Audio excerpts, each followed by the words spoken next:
Fala pessoal, tudo bem? Meu nome é Herbert, bem-vindos ao Resenha de Minuto e hoje vamos conversar um pouquinho sobre Avatar.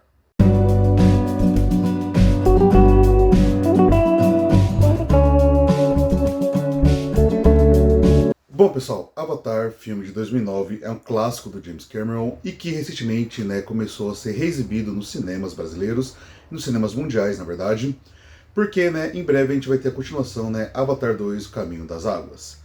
Sendo assim, vamos conversar um pouquinho sobre esse filme de 2009 para saber um pouquinho mais sobre ele, do porquê que ele tem sua importância, quais foram as críticas em cima dele, e também porque, como é um filme de quase 3 anos atrás que vai ter uma continuação, para quem for um pouco mais novo ou não assistiu na época, saber por que Avatar faz tanto, digamos assim, alvoroço quando se fala dele.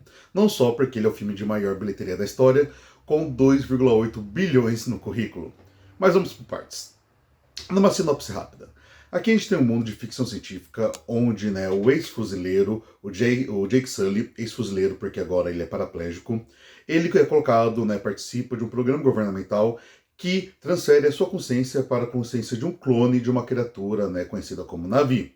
Essa criatura Na'vi é uma criatura alienígena que mora num planeta chamado Pandora. Os Na'vi são criaturas grandes, têm ali em torno de 3 metros de altura, possuem corpos esguios e azulados. Sendo que dentro de Pandora existe minérios, existem ali coisas que o ser humano tem interesse em explorar, porém a questão ali do ambiente, do ar, de tudo, a questão ambiental de Pandora é tóxica para os seres humanos. Sendo assim, por isso que a consciência de um deles, no caso do Jake, foi transportada para um clone de um navio, para que ele possa se infiltrar ali nos demais navios, nos povos nativos do planeta, para poder criar certos laços e a partir daí possibilitar a exploração do minério e de outros recursos do planeta pelo ser humano. Essa é basicamente a sinopse, mas é claro que as coisas vão fugir do controle quando o Jake começa a entender um pouco mais a cultura dos Na'vi e acaba se opondo a tal exploração. Bom, vamos começar falando um pouquinho sobre o James Cameron, o diretor de Avatar. James Cameron sempre foi um cara que ele foi muito empolgado com o cinema que ele faz. Ele sempre foi um cara que sempre levou tudo ao extremo, ele sempre foi um cara que tentou fazer tudo que fosse possível para trazer uma experiência única para os seus filmes. Isso ocorreu desde, por exemplo, com O Exterminador do Futuro, tanto um quanto dois, que são filmaços, Alien, o Resgate, que também é um filmaço, até mesmo Titanic, que até hoje ele fica na lista das maiores bilheteiras do cinema. Por exemplo, para o Titanic, o James Cameron construiu literalmente uma réplica de tamanho igualzinho do Titanic original e destruiu ela durante o filme, como aconteceu no que a gente assistiu ali na obra de 97. Então, ele é um cara, como eu falei, ele leva ao extremo. Isso é importante ter em mente porque Avatar, o primeiro filme, demorou 10 anos o projeto para efetivamente chegar aos cinemas, para sair ali dos papéis e tudo, porque o James Cameron estudou muito, criou tecnologia para que isso fosse feito, uma vez que aqui a gente tem de maneira primorosa aplicado nesse filme a tecnologia do 3D e a tecnologia também da captura de movimento. Falando um pouquinho do 3D.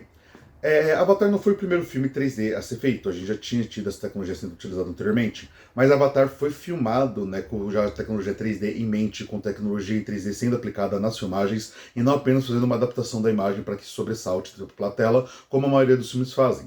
Por isso que Avatar, sendo assistido em 3D nos cinemas, na época foi algo assim, fora do real, fora do que a gente conhecia, porque realmente foi único, uma vez que a gente viu a tecnologia sendo pensada ali para o filme desde o início. Então, toda a experiência de imersão do 3D de Avatar foi algo primoroso e que ainda hoje é algo que se diferencia quando a gente pensa em filmes 3D no geral. Eu mesmo dou, digamos assim, preferência no geral a assistir filmes 2D, porque o 3D pra mim, ele muitas vezes deixa a tela mais escura, fica aquelas cenas ali onde uma coisa ou outra salta da tela, mas de maneira assim, sem propósito, não causa muita imersão, é só para falar que o 3D existe para cobrar mais caro no ingresso. Mas Avatar não, ele realmente, existe um mundo ali que foi pensado para a experiência em 3D, bem como o próximo Avatar, quando sair o Caminho das Águas, eu vou fazer questão de assistir em 3D também.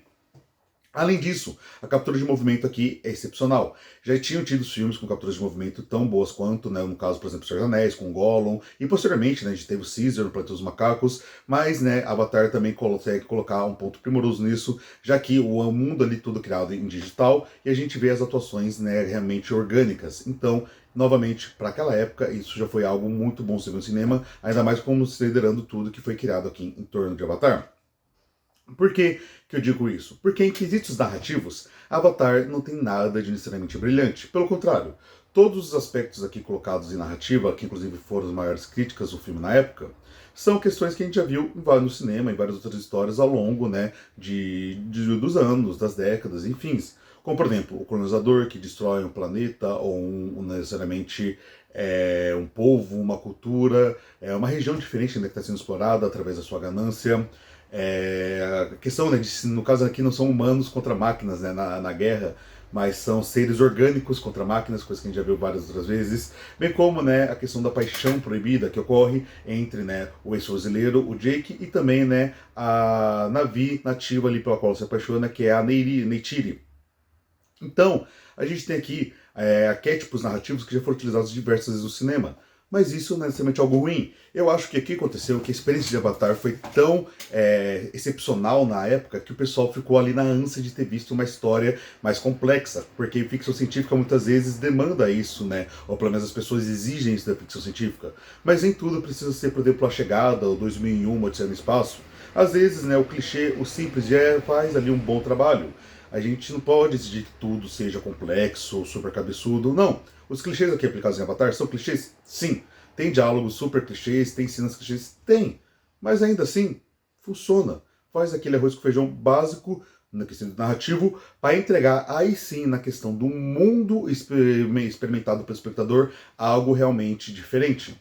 Já que no mundo criado aqui pelo James Cameron, quando eu digo mundo, né, o mundo realmente ali de Pandora, a gente tem um mundo que pulsa, um mundo que vive. A flora, os animais, a biodiversidade, a religião, os costumes do Na'vi. Tudo, obviamente, inspirado, como a gente tem na realidade, né, em povos indígenas, na flora e nos animais que a gente encontra aqui no planeta Terra. Mas é claro, toda ficção científica é baseada no que a gente conhece. Então, ver como ele estudou tudo isso, afinal, como foi, o projeto demorou 10 anos, ele estudou tudo isso, estudou comportamentos, estudou como as coisas que ele queria colocar e como as coisas funcionariam por si só e ao mesmo tempo, né, como um mundo como um todo, ou seja, funciona de forma individual, como se cada animal, cada folha, cada árvore daquele local tivesse ali a sua vidinha única, vivendo como a gente sabe que acontece, porém, tudo faz parte de um ecossistema gigantesco. Então, o mundo de Avatar é o que mais impressiona, e isso combinado com a questão do 3D, toda a tecnologia aplicada na época, a captura de movimento, trouxe, né, essa experiência que ainda hoje é algo excepcional. Claro que hoje a gente, depois de já ter visto tantas coisas no cinema, a gente viu coisas parecidas com o que Avatar fez, mas levando em consideração 13 anos depois, Avatar envelheceu muito bem. Avatar continua sendo um filme delicioso de se assistir. Inclusive, recentemente, né, o Disney Plus retirou o Avatar do catálogo, porque, como eu falei, ele foi relançado nos cinemas. Se você tiver a oportunidade de assistir nos cinemas, se você ainda não tinha assistido na época, ou reassisti-lo, o faça. Porque, novamente, a experiência de Avatar em 3D ainda hoje é muito boa. Mas, porventura, se quiser esperar, porque o filme eventualmente vai sair ali dos cinemas e vai voltar para o catálogo do Disney Plus, até porque, né, pertence à Disney, e posteriormente vai vir, né, o Avatar Caminho das Águas, assista em casa, que ainda assim, mesmo em 2D, ainda é uma experiência magnífica, como eu falei, por causa de todo mundo criado. Clichê, banal, sim. Porém, se tem alguém, né, que sabe criar o espetáculo a partir do banal, a espetacularização do banal, é o James Cameron. Então, aqui não é à toa que o filme fez, né, e reverbera até hoje. Porque as pessoas batem muito na tecla, às vezes, de que ele é um filme simples narrativo, sim. Mas não é só de narrativo que vive o filme. Até porque ele é simples, mas é funcional. Diferente de tantos outros filmes que às vezes tentam ser complexos e se tornam disfuncionais, ou que tentam aplicar CGI, tentam aplicar 3D, mesmo, né, tanto tempo depois, e o fazem de maneira muito mais precária do que aconteceu aqui em Avatar. Sendo assim, caso você, né, tenha a oportunidade, como eu falei, assista e vamos ficar ansiosos para o Avatar 2, O Caminho das Águas. Bom, pessoal, era isso que eu queria comentar com vocês hoje. Espero que vocês tenham gostado. Se gostaram, se inscreva no canal, deixa o like, comenta e compartilha, porque isso me ajuda demais para o canal crescer. Vejo vocês no próximo vídeo. Fique bem, até a próxima. Tchau, tchau.